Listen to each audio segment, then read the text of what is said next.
ఓం శ్రీ గురుభ్యో నమః. శ్రీమాత్రే రామానుజాయ నమః. చరితం రఘునాథస్యం శతకోటి ప్రవిస్తరం ఏకైకమక్షరాం పుంసాం మహాపాతకనాశనం. శ్రీమన్నారాయణ. ఈగలం మీడియా ప్రేక్షకులకు ఈరోజు భరణీ నక్షత్రం వారు ఏ వృక్షాన్ని పెంచితే వాళ్ళకి అదృష్టం కలిసి వస్తుంది, వారికి ఆరోగ్యవంతులై ఉంటారు, వారి గృహంలో సిరి సంపదలు కలుగుతాయి అనేటువంటి విషయాన్ని మనం ఇవాళ చెప్పుకుంటూ ఉన్నాం. శాస్త్ర ప్రకారం వృక్షో నారాయణ అని చెప్పారు. ఈ యొక్క ఉసిరి చెట్టుని మనం చూస్తూ ఉంటాం, అందరికీ తెలిసిందే. కార్తీక మాసం వచ్చినప్పటికీ ప్రతి ఒక్క స్త్రీ కూడా, మాతృమూర్తులందరూ కూడా తెల్లవారుజామున లేచి స్నానానికి వెళ్ళి ఆ ఉసిరి చెట్టు దగ్గర దీపం పెట్టి పిండితోటి ఆ యొక్క కేదారేశ్వర దామోదరుణ్ణి ప్రార్థిస్తూ ఉంటారు. దామోదర స్వరూపమైనటువంటి ఉసిరి చెట్టు ఇది ఆయుర్వేదానికి కూడా చాలా మంచిగా పనిచేస్తూ ఉంటుంది. ఈ ఉసిరి చెట్టుని మనం పెంచినట్లయితే, ఈ ఉసిరి చెట్టుకి ఒక కథ కూడా ఉంది. అదేవిధంగా ఉసిరికాయల గురించి చెప్పారు. ఆ యొక్క మరి శంకరాచార్యులు ఆయన భిక్షాటన చేసుకుంటూ ఒక మాతృమూర్తి ఇంటికి వెళ్ళినప్పటికీ ఆవిడికి ఏమీ లేక పాపం ఆ పూజ దగ్గర పెట్టిన ఉసిరికాయ పట్టుకొచ్చి దానం ఇచ్చిందంట శంకరాచార్యులకి. ఆ శంకరాచార్యులు వాళ్ళ ఇంట్లో ఉన్నటువంటి పరిస్థితి అంతా చూసి అప్పటికప్పుడు లక్ష్మీదేవిని ప్రార్థించాడు. బంగారమైనటువంటి ఉసిరికాయలు కొట్ల కింద పడ్డాయి వాళ్ళ ఇంట్లో. అంత చరిత్ర ఉన్నటువంటి ఈ ఉసిరి చెట్టు మీరు పెంచుకోవచ్చు. ఇది గృహం దగ్గర కూడా పెంచుకునేటువంటి చెట్టు. ఇది ఎక్కడో పొలాల్లో పెంచుకోక్కర్లేదు, పెద్ద వృక్షం అవుతుంది కాబట్టి అది మీరు పొలాల్లో కూడా పెంచుకోవచ్చు. ఈ వృక్షం పెంచడం వల్ల మీలో ఉన్నటువంటి, మీ గృహంలో ఉన్నటువంటి సకల దరిద్రాలు కూడా నశించిపోతాయి, ఆరోగ్యవంతులుగా ఉంటారు. ఈ భరణీ నక్షత్రం వారు అనారోగ్యంతో బాధపడితే ఒక గంట సేపు ఆ యొక్క వృక్షం కింద కూర్చోండి, ప్రశాంతంగా భగవంతుని ప్రార్థించండి. ఆయన శరీరంలో ఉన్నటువంటి అనేకమైన చెడు వైబ్రేషన్స్ అన్నీ బయటికి పోయి ఆ యొక్క వృక్షం నీడ ఉండటం వల్ల మంచి వైబ్రేషన్స్ వచ్చి ఆయన శరీరంలో ఉన్నటువంటి రుగ్మతాలన్నీ కూడా బయటికి పోతూ ఉంటాయి. మంచి మంచి ఆలోచనలు కలుగుతూ ఉంటాయి, ఆరోగ్యమైనటువంటి ఆలోచనలు కలుగుతూ ఉంటాయి. తన ఇంట్లో ఉన్నటువంటి దరిద్రం అంతా కూడా నశించిపోతుంది. ఈ విధంగా మీరు ఈ ఉసిరి చెట్టుని తీసుకు తెచ్చి శుభ్రంగా ఇంటి దగ్గర వేసుకుని పెంచండి.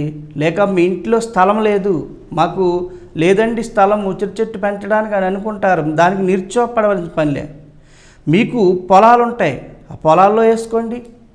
లేదు మీరు ఎక్కడ పొలం కూడా చాలా దూరాన్ని ఉందండి, ఇక్కడెక్కడా లేదంటే పాఠశాల ఆవరణలోని గ్రౌండ్లో ఎక్కడో దుక్కుని పాతండి. లేకపోతే దేవాలయ ప్రాంగణంలో ఉన్నటువంటి ఖాళీ ప్రాంతంలో చెట్టు పాతండి.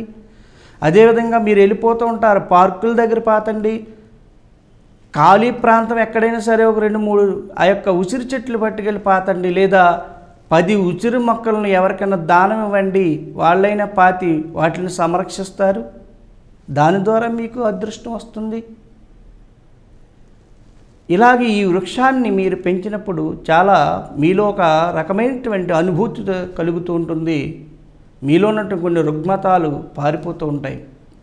ఈ విధంగా మీరు చేయండి.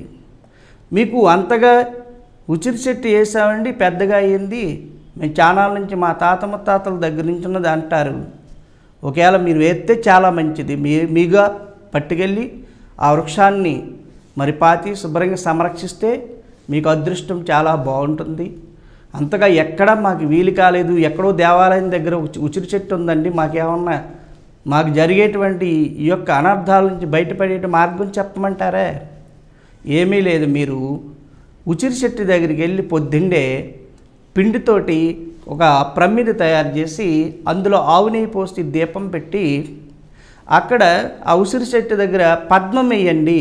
పద్మం వేసి ఒక 8 రేఖలతో పద్మం ముగ్గేసి పసుపు కుంకుమ వేసి అక్కడ ఈ పిండి దీపం పెట్టి ఒక తమలపాకు ఒక రూపాయి కాయిన్ అక్కడ పెట్టి 2 అరటిపళ్ళు పెట్టి చిన్న బెల్లం ముక్క పెట్టి మీరు ప్రదక్షిణ చేయండి. ఆ ఉసిరి చెట్టు చుట్టూ 21 మారు ప్రదక్షిణ చేసి మీ మనసులో ఉన్నటువంటి కోరికలన్నీ కూడా ఆ వృక్షం దగ్గర తలుసుకుంటూ తిరగండి. ఇలా చేయటం వల్ల మీరు 18 శుక్రవారాలకి మీరు ఇలా చేసినట్లయితే మీకు గొప్ప అనుభూతి కలుగుతుంది. మీలో ఉన్న రుగ్మతాలన్నీ పోతాయి. మీకు చక్కని ఆరోగ్యం కూడా కలుగుతుంది.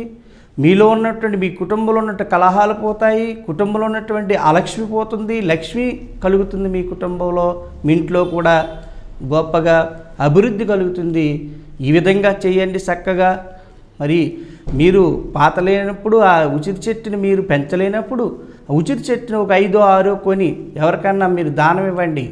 వాళ్ళ పొలాల్లో పాతి శుభ్రంగా వాటిని సంరక్షిస్తారు. దాని ద్వారా కూడా మీకు కొంత ఫలితం లభిస్తుంది.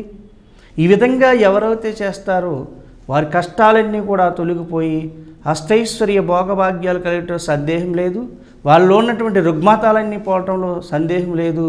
ఆయురారోగ్యవంతులుగా ఉంటారని చెప్తూ ఆ శ్రీ వెంకటేశ్వర స్వామి ఎల్లవేళ మీకు కాపాడని చెప్పేసి లోకా సమస్తా సుఖినో భవతు.